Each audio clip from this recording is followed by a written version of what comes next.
All right, to watch this video for, my God, tomorrow's Thursday already. Thursday, August 16th.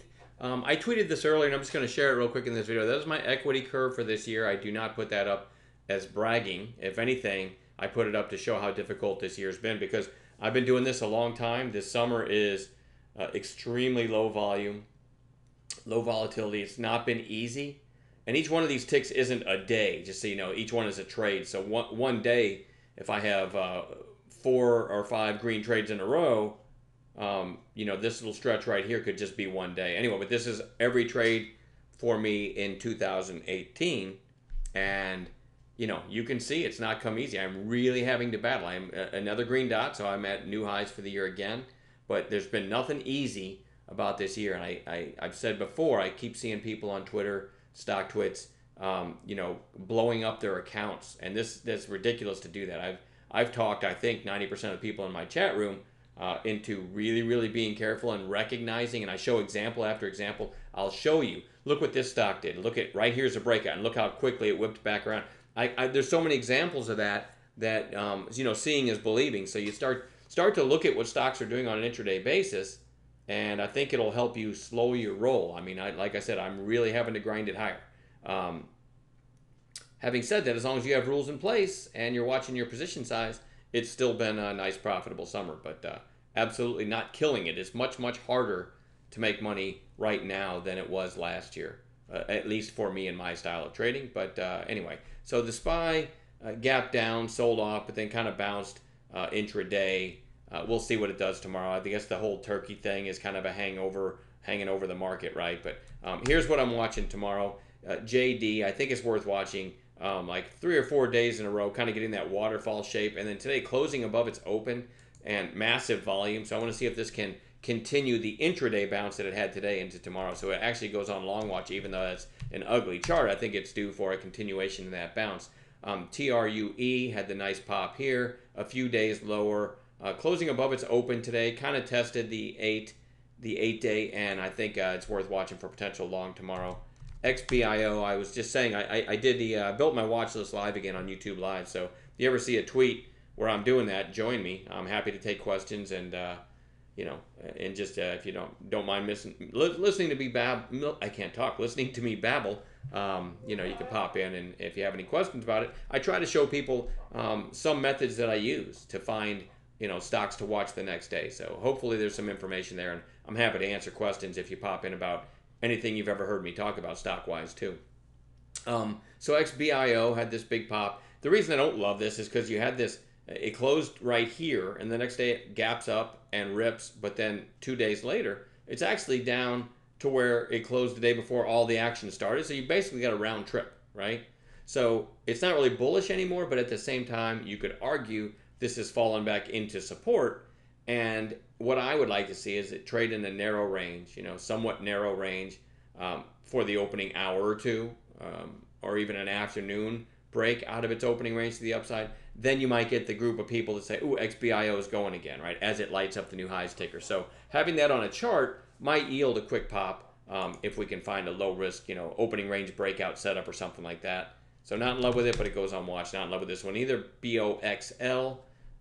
It was crazy active back here. It's a tough trader. You can see a lot of spikes get slapped right back down like there and there.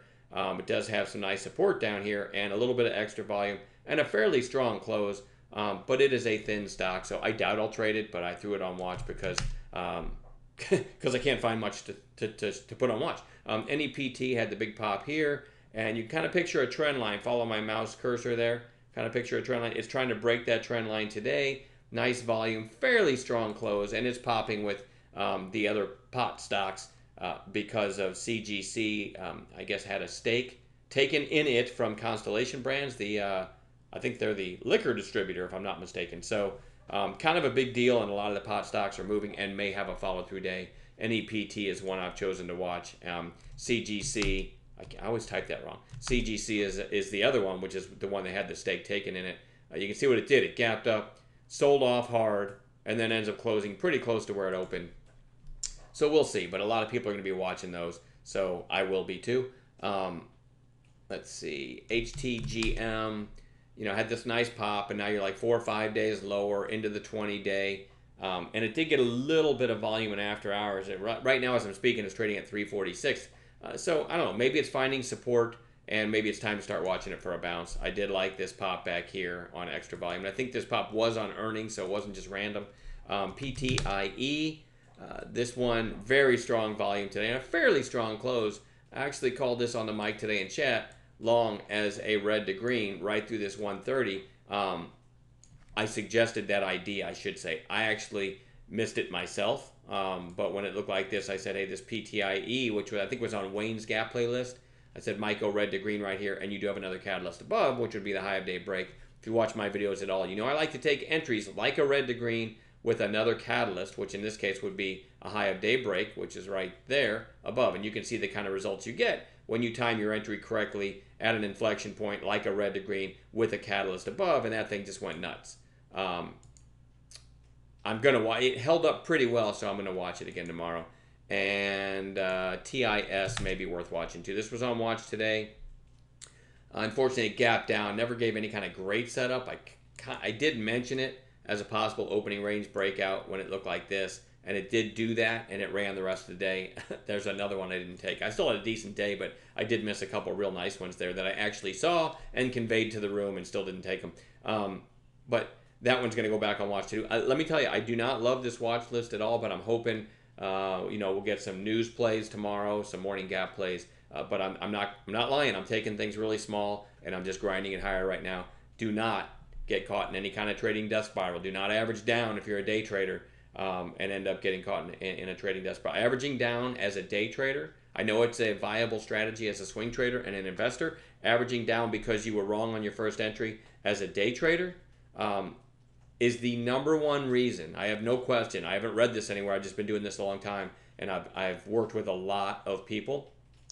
I would say, in my opinion, is the number one reason why traders end up blowing up their accounts and never get to trade again.